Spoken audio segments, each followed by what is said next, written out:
Bismillahirrahmanirrahim. Assalamualaikum warahmatullahi wabarakatuh. Alhamdulillah rabbil alamin wal aqibatu lil muttaqin ala umuri dunya waddin. Asyhadu an la ilaha illallah wa asyhadu anna sayyidana Muhammadan abduhu wa rasuluh. Allahumma salli wa sallim ala habibil karim sayyidina Mustafa sallallahu alaihi wasallam. Bismillahirrahmanirrahim. Assalamualaikum warahmatullahi wabarakatuh. Alhamdulillah. Subhanaka la ilma lana illa ma 'allamtana innaka antal alimul hakim.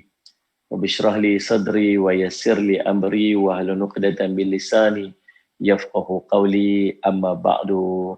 Alhamdulillah, mudah-mudahan pertemuan kita mendapat barakah di sisi Allah SWT. Terima kasih kepada pihak Dewan Dakwah Majlis Dakwah Negara, terutamanya Wan Muhammad Haris yang bertungkus lumus pada setiap pagi untuk menyusun program-program tazkirah pagi di Dewan Dakwah Salih Asy-Syamad. Dan pada pagi ini saya nak mengisi sedikit masa Salih Asy-Syamad untuk tazkirah kita berkaitan dengan bagaimanakah salafus soleh Allahumma salli berbakti kepada ibu mereka.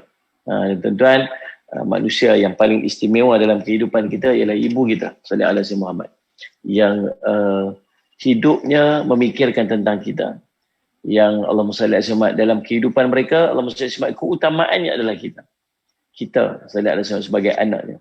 Dan tuan-tuan, bagaimana Allah SWT memuliakan seorang ibu dan bagaimana Allah memerintahkan kepada kita untuk memuliakan ibu kita, sehingga kita tidak dibenarkan untuk bercakap Allahumma salli alaihi Muhammad walaupun hanya perkataan kepada ibu kita sallallahu alaihi wasallam.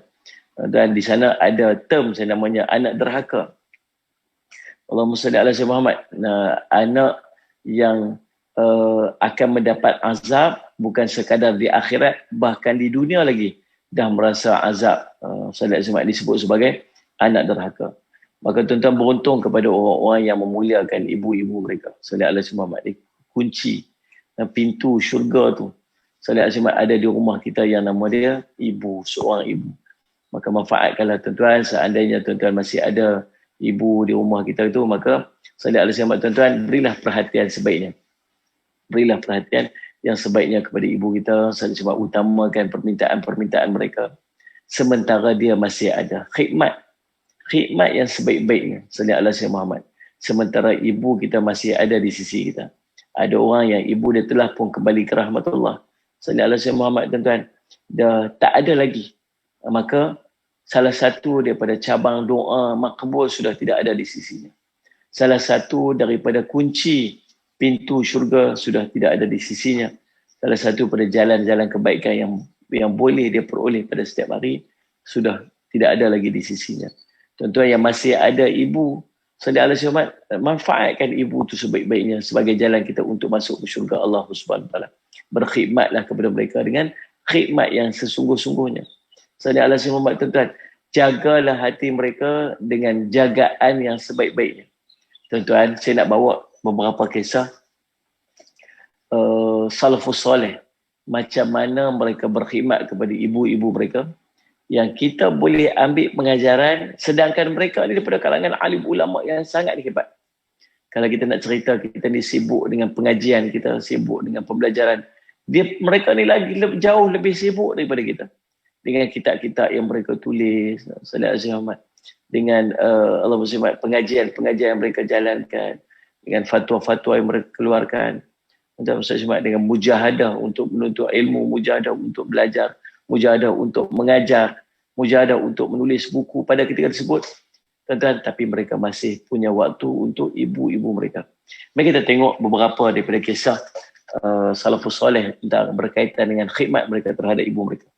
Yang pertama, tuan-tuan, Allahumma salli ala sayyidina Muhammad, namanya Abdullah dari Salih Sayyid Muhammad. Allahumma salli ala sayyidina Muhammad, kisah Muhammad bin Sirin sallallahu alaihi wasallam, tercatat dalam kitab Sahwah As-Safwah sallallahu alaihi wasallam, dan aina nahnu min akhlaqus salaf sallallahu alaihi wasallam, di mana kita dengan sallallahu alaihi wasallam daripada akhlak salaf, orang salafus soleh. Sallallahu alaihi Muhammad. Tuan-tuan, dia Allahumma salli ala Muhammad. Kisahnya Usamah. Allahumma salli ala Muhammad. Setiap kali ibunya minta sesuatu, pastilah Usamah ini akan cuba menunaikannya. Daripada Muhammad bin Sirin, dia bercerita bahawa pada masa pemerintahan Sayyidina Osman bin Affan, harga pokok kurma mencapai 1,000 dirham. 1,000 dirham ni mahal, tuan-tuan. Sallallahu alaihi Muhammad, kalau 1 dirham tu nilai dia seekor ayam, RM20. So kalau 1,000, Allahumma salli ala Muhammad, maksudnya RM20, maksudnya 1,000 dah RM20,000. Nilai dah lebih kurang macam tu lah. Sebatang pokok kurma pada zaman Osman bin Affan radhiyallahu anhu, nilai dia ialah 1,000 dirham. Dan seorang yang bernama Usamah, dia menebang pokok kurma itu dan mencabut umbutnya, lalu diberikan kepada ibunya untuk dimakan. Satu pokok kurma nilai 1,000 dirham. Dia ni bukanlah daripada kalangan orang yang kaya, tapi sepatutnya kalau pokok kurma macam tu punya nilaian dia, punya mahal, maka subhanallah patutnya dia sayanglah. Sallallahu alaihi wasallam, tuan-tuan, ataupun jual lah. Tapi apa dia buat? Dia boleh tebang pokok kurma tu. Dia boleh cabut batang dia, korek umbut dia, dan umbut diberi makan kepada ibu dia. Lalu orang ramai pun bertanya, apakah yang menyebabkan engkau melakukan perkara tersebut? Sedangkan engkau tahu kurma sekarang mencapai harga 1,000 dirham. Saudara Muhammad, kamu ni buat apa ni? Saudara Muhammad, pasal apa kamu sanggup buat sama macam ni? 1,000 dirham ni pokok kurma, tahu tak? Yang kamu pergi korek, yang kamu pergi tebang. Ini di luar daripada kebiasaannya. Lalu apa dijawab Usamah? Usamah menjawab, ibuku yang meminta kepadaku. Setiap kali ibuku inginkan sesuatu yang mampu aku dapatkan, aku pasti akan memberikan kepadanya. Subhanallah. Rupa-rupanya mak dia yang nak makan umbut. Allahumma salli ala pokok kurma. Mak dia yang nak makan umbut tu. Dia kata, makku yang nak. Maka apa aku buat? Aku tunaikan permintaan dia. Tebang pokok tu. Tak ada nilai baginya pokok kurma tu. Sedangkan dia mampu. Dia boleh dapatkan pokok kurma tu. Dia boleh dapatkan umbut tu. Dan dia ada pokok kurma tu. Betapa saja nilaian dia. Permintaan mak dia tu lebih utama untuk dia. Subhanallah. Tuan-tuan. Apa saja yang mak dia nak, maka dia akan tunaikan. Yang kedua, kisah kedua. Allahumma salli ala Muhammad. Namanya Muhammad bin Al-Munkadir. Siapa Muhammad bin Al-Munkadir ni, tuan-tuan? Seorang tabi'in. Saja tabi'in ni, dia ni Allahumma salli ala Muhammad pernah berjumpa dengan sahabat Nabi, tapi tak pernah berjumpa dengan baginda Nabi sallallahu alaihi wasallam. Salli ala Muhammad. Dia ni seorang imam al-hafiz yang thiqah, yang sangat dipercayai. Dilahirkan pada tahun 35 Hijrah. Ada yang mengatakan pada tahun 54 Hijrah. Tinggal di Madinah dan meninggal di sana pada tahun 131 Hijrah.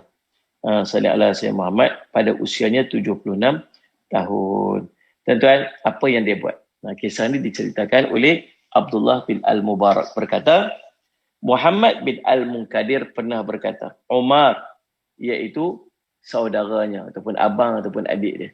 Umar bermalam dengan melakukan solat malam. Yang mulai dia bangun, Umar ni abang dia ni ataupun adik dia ni bangun untuk berqiyamul lail pada malam hari. Sedangkan aku menghabiskan malam aku dengan memicit-micit kaki ibuku. Aku lebih suka menghabiskan malamku dengan seperti ini daripada malam dia. Adik aku tu, abang aku tu, dia qiyamul lail sepanjang malam. Tapi aku bangun buat apa? Aku bangun picit-picit kaki ibuku. Aku lebih selesa dan lebih sedap untuk melakukan demikian. Dan itulah yang paling aku suka lakukan. Sallallahu alaihi wasallam pada setiap malam. Sallallahu alaihi wasallam menghabiskan waktu-waktu malam dia. Allah Rabbi. Kalau kita nak tengok yang mulai kot, tahajud kot, dia lebih sedap bangun untuk picit-picit kaki ibu dia. Allah, picit-picit lah ibu kaki ibu kita tu, picit-picit ibu. Picit-picit ibu kita tu. Salih alaihi wasallam tuan-tuan. Nah, dia nak sentuhan kita tu. Kan? Kadang-kadang kita balik tu kan, ibu kita ni dia rindu kat kita sebenarnya. Dia rindu kat kita. Macam mana kita duk rindu kat anak-anak kita lah. Kadang-kadang flashback balik, teringat balik momen-momen. Saya pun ada anak-anak kecil. Anak kecil ni, waktu kecil dia sangat rapat dengan kita. Anak saya Khadijah tu, jangan peluk abang-abang dia, kakak-kakak dia jangan peluk, dia cemburu. Saya Ahmad. Dan kalau kita peluk kakak dia, dia menangis, dia boleh berguling-guling. Saja kadang-kadang tu peluk kakak dia boleh menangis, dia guling-guling. Sebab apa? Sebab dia nak dia peluk dia. Lepas tu lagi bila kita lepas kakak dia tu, dia lagi main, nak suruh kita buat macam mana kita buat kakak dia. Tu anak-anak kita waktu kita kecil. Bila dia besar, dia tak macam tu dah. Bila makin besar, nak peluk kita pun dah malu. Salih sebab nak cium kita pun malu. Salih alaihi sebab tuan-tuan, makin besar dia, tambah-tambah bila dia dah berkahwin sebagainya. Tapi kita rindukan momen tu. Kita rindu anak kita datang meluk kita. Kita rindu anak kita bertanyakan soalan kat kita. Kita rindukan anak-anak kita bertanya banyak-banyak. Ulang benda. Mulut dia pop tu.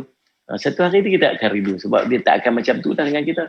Salih alaihi sebab tuan-tuan. Sampai waktu dia dah tak macam tu dengan kita. Maka tuan-tuan, Allahumma salli ala sayyidina Muhammad, macam itulah ibu kita. Ibu kita pun, dia teringat juga time-time waktu kita kecil-kecil dulu. Kita duduk main-main dengan dia, salli ala sayyidina Muhammad, kita peluk dia, kita cium dia. Bila kita dah tua, kita dah ada suami, kita ada isteri kita dah tak buat macam tu kat ibu kita. Kita tak main-main dengan dia, tak bersembang-sembang dengan dia. Kita sibukkan diri kita. Maka tuan-tuan, kadang-kadang dia panggil kita balik. Dia panggil kita balik bukan sebab dia nak duit kita, tapi dia nak tengok kita, sekadar dia nak bersembang. Dia baliklah tuan-tuan, salih alaihi wasallam, balik rumah, balik, dia spend masa sikit dengan dia. Tuan-tuan, tuan-tuan tengok dia kelang kabut masak kat kita.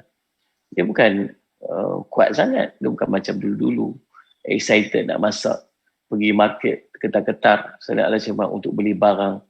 Lalu salih alaihi wasallam tuan-tuan, kemudian masak makanan favorite kita, makanan kesukaan kita waktu kita sekolah menengah dulu. Dia tak tahu, kita tak makan dah yang tu. Tapi dia masak kita. Dengan apa? Dia kata, anak aku suka ni. Padahal tuan-tuan, salih alaihi Muhammad, kita bukan suka ada yang tu sekarang ni. Ini kita suka benda lain, kita suka western food, Chinese food. Kita ada advance. Mak kita buat masak kampung. Sebab dia tahu itulah kesukaan kita satu ketika dulu. Maka tuan-tuan, salih alaihi Muhammad, balik kita makan je lah. Janganlah kata dekat dia, dah makan dah mak, saya dah kenyang dah. Janganlah kecil hati dia. Bila kita sampai je, benda pertama dia suruh pergi masuk dapur tu, mak dah masak dah. Tuan-tuan, Allah SWT raikanlah dia. Sementara ibu kita ada. Bila sampai duduk dengan dia, tuan-tuan, elakkan daripada memegang handphone, letak phone tu kat tepi. Tuan-tuan, ada orang yang Allah pilih dia untuk duduk dengan ibu dan ayah dia. Pertuah dia, tuan-tuan. Sallallahu alaihi Muhammad. Sebab dia tak dapat peluang macam orang lain dapat.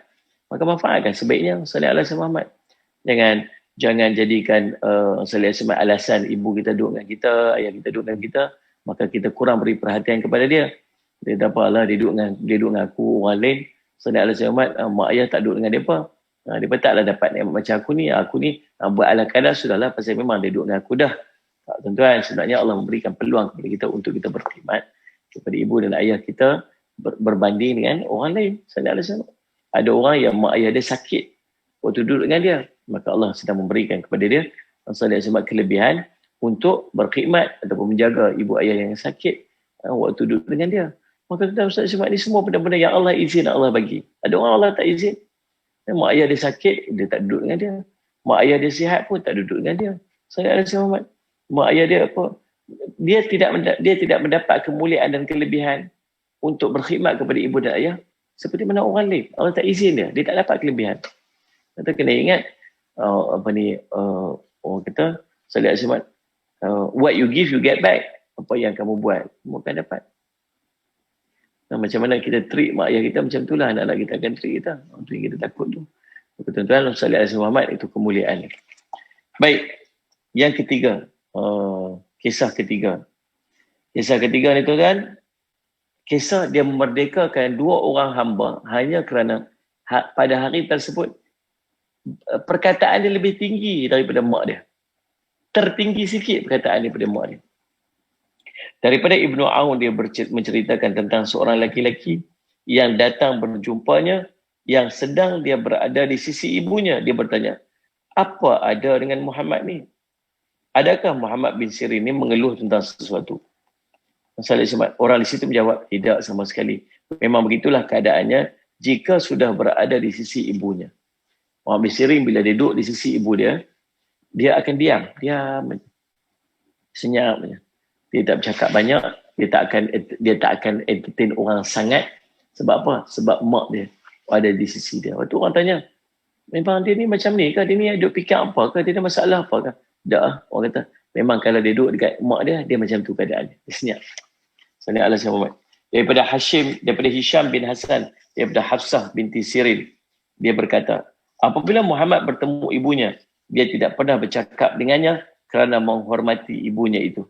Hafsah bin Sirin kata, sallallahu alaihi Muhammad, dia tak akan bercakap dengan orang lain. Kenapa? Pasal dia hormat dekat ibu dia tu. Daripada Ibnu Aun berkata, pada satu hari ibunya memanggilnya dan dia menyahut panggilan itu dengan suara yang sedikit, yang lebih kuat daripada suara ibunya. Kerana itu dia segera membebaskan 2 orang hamba. Sampai tuan-tuan tak pernah tinggi suara lebih pada suara mak dia. Lalu sallallahu alaihi Muhammad, tuan-tuan, hari itu waktu mak dia panggil dia terkuat suara menyahut panggilan mak dia tu. Bukan saja-saja menyahut panggilan mak dia aja. Lalu tuan-tuan, Allah SWT disebabkan demikian, dia membebaskan 2 orang hamba. Allahu Rabbi. Kisah yang keempat. Kisah makin menarik kisahnya, tuan-tuan. Kisah salafus soleh dengan ibu mereka. Meninggalkan haji kerana menjaga ibu yang demam. Imam Al-Hafiz Hisham bin Hasan Al-Qurdusi Al-Basri termasuk orang yang banyak menangis kerana takutkan Allah. Dia adalah seorang ahli ibadah. Satu ketika orang ramai telah menyiapkan unta, bekal dan makanan di hadapan rumah untuk pergi haji.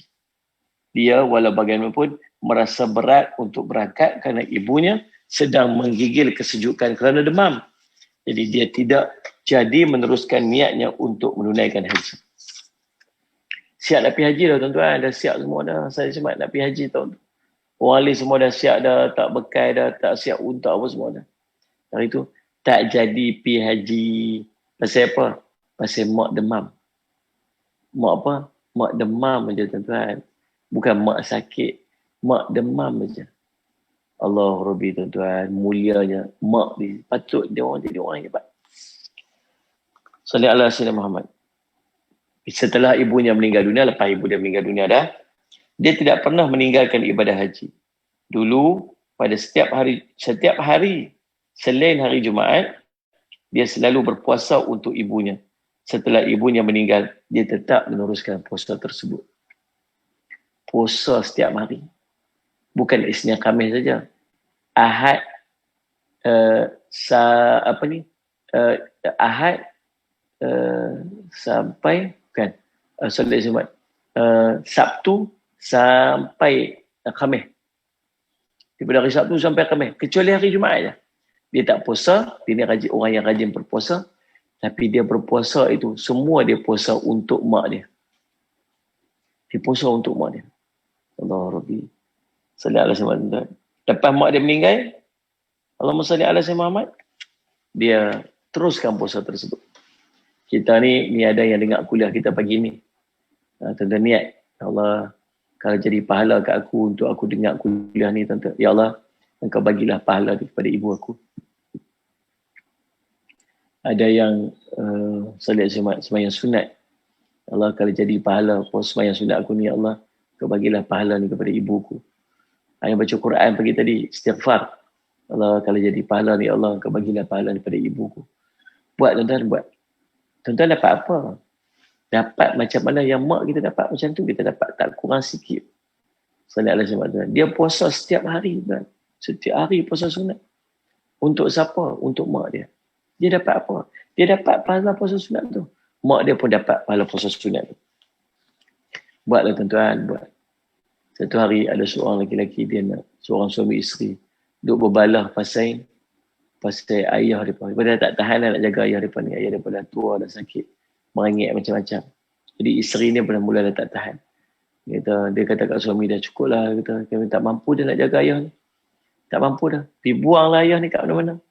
Pergi buang ayah ni. Bagi dia hidup sendiri. Pergi tinggal dia kat mana-mana. Lalu subhanallah salih ala Muhammad. Si suami dia pun dengar cakap isteri dia. Bawa lah. Naik kenderaan bawa ayah dia. Ayah dia ni terpinga-pinga ni nak pergi mana ni. Tak jawab. Sampai satu keadaan satu ketika dia tanya. Betul-betul nak bawa aku pergi ke mana ni? Betul-betul kamu nak bawa aku pergi ke mana ni? Dia kata, minta maaf ya, saya dah cakap. Kami dah mesyuarat dah. Kami dah tak mampu nak jaga ayah. Hari ni kami nak pergi buang ayah tempat sekian-sekian. Ayah dia kata apa? Salih alaihi Muhammad. Tak apa, aku nak minta jangan buang aku kat situ. Tapi pergi buang aku dekat sini, satu tempat yang lain. Dia kata, pasal apa? Ayah nak buang kat situ, sama aja tempat ni, tempat tu. Dia kata, tak. Dia kata, sebenarnya, yang aku nak buat ni ialah tempat yang aku dulu, yang ayah dulu, pergi buang ayah dia. Pergi buang datuk dia. Maksudnya, dia dulu pernah melakukan benda yang sama. Maka anak dia pun melakukan benda yang sama kepada dia. Allah Rabbi. Tuan-tuan Allah SWT. Tuan-tuan, kita buat kebaikan. Kita buat kebaikan-kebaikan, kita niat pahala kepada ibu dan ayah kita. Kalau ada kesalahan-kesalahan kita buat dulu, Salih alaihi Muhammad, tuan-tuan, kita minta ampun pada Allah.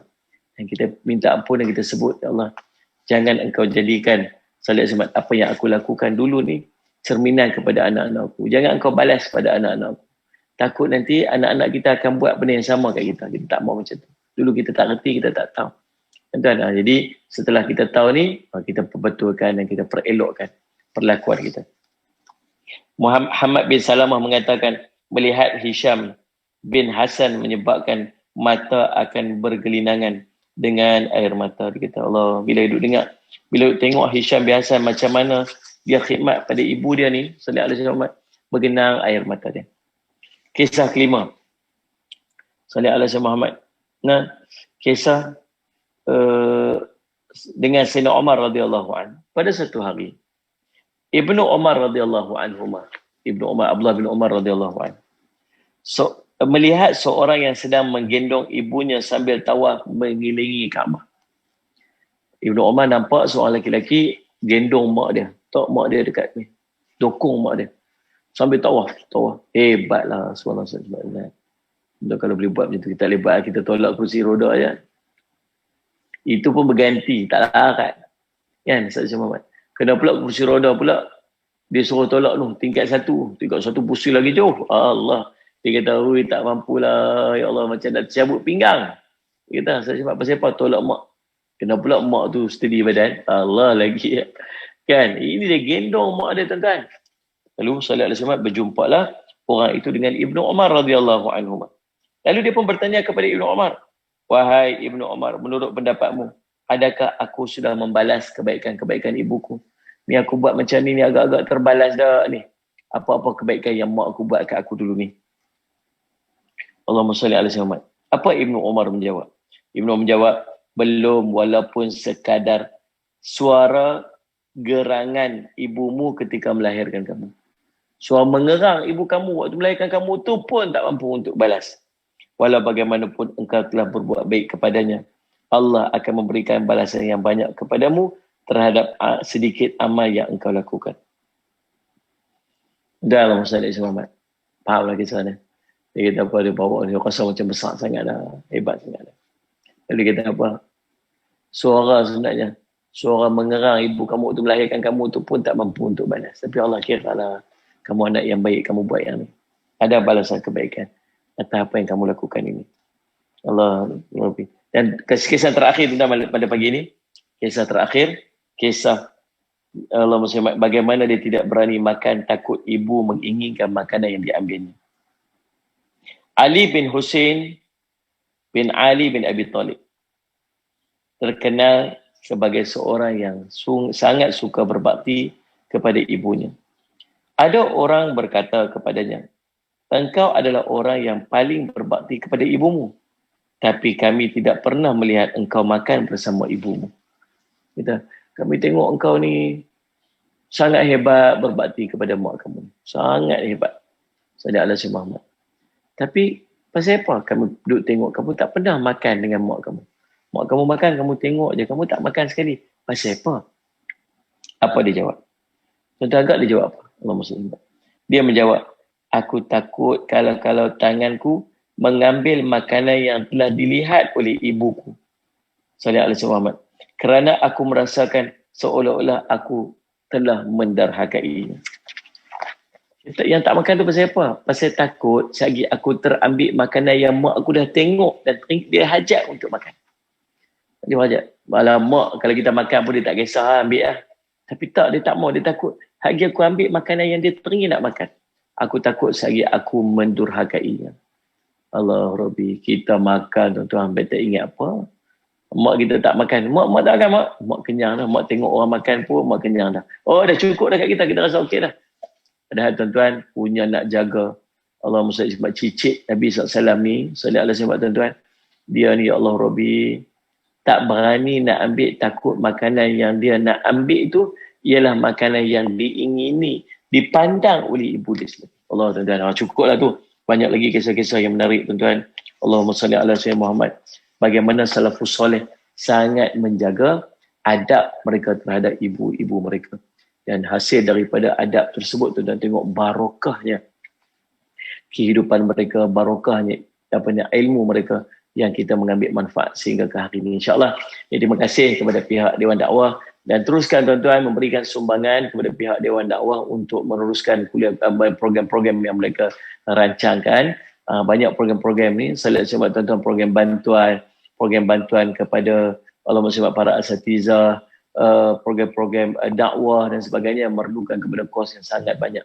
Maka saya memohon kepada tuan-tuan agar masing-masing dapat memberikan sedikit sumbangan kepada Dewan Dakwah untuk meneruskan kerja-kerja tersebut, dan kita tak mampu nak buat macam mana yang mereka buat, tapi paling tidak kita memberikan sedikit daripada apa yang kita ada kepada mereka untuk mereka usahakan. InsyaAllah mudah-mudahan Allah mengira ia sebagai amal soleh panjang. Terima kasih kepada semua yang memberikan perhatian. Saya minta ampun, minta maaf salah silap. Aqulu qouli hadza wa astaghfirullah li wa lakum. Wassalamualaikum warahmatullahi wabarakatuh.